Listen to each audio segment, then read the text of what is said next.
ورحمة الله وبركاته من ربوع منطقة سهل الروج بريف إدلب. طبعا احنا موجودين حاليا في أراضي بلدة محنبل، ومثل ما انكم شايفين موجودين خط رمان كله عشوش عصافير مثل ما انكم شايفين. تفرجوا على هالمنظر، عشوش غير شكل كلها عصافير، يعني موسم التزاوج وموسم البيض والفراخ. اسمعنا الصوت، اسمعنا صوت العصافير، ما شاء الله منظر غير شكل.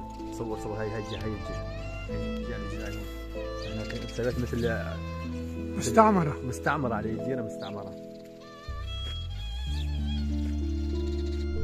السلام عليكم ورحمة الله وبركاته. الآن نحن متواجدين بمنطقة سهل الروج بالقرب من بلدة محنبل القريبة على الاستيراد. لفتت نظري شغلة، ونحن بالروج بستان موجود فيه رمان. كمية العشوش العصافير اللي فيه شيء مو طبيعي نهائيا. صوت العصافير، صوت اليمام، شيء عالم ثاني. حبيت اصور لكم المقطع وافرجيكم اياه.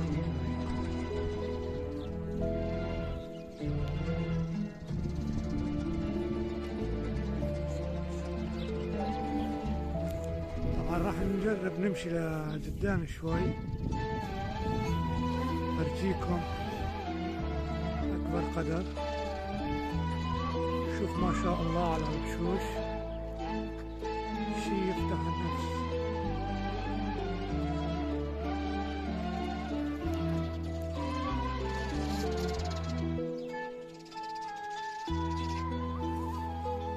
حتى اذا لاحظت يا ابو شريك على العصافير ما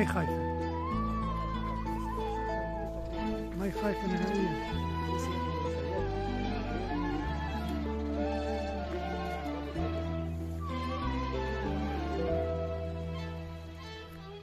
فرج على العصافير ما شاء الله.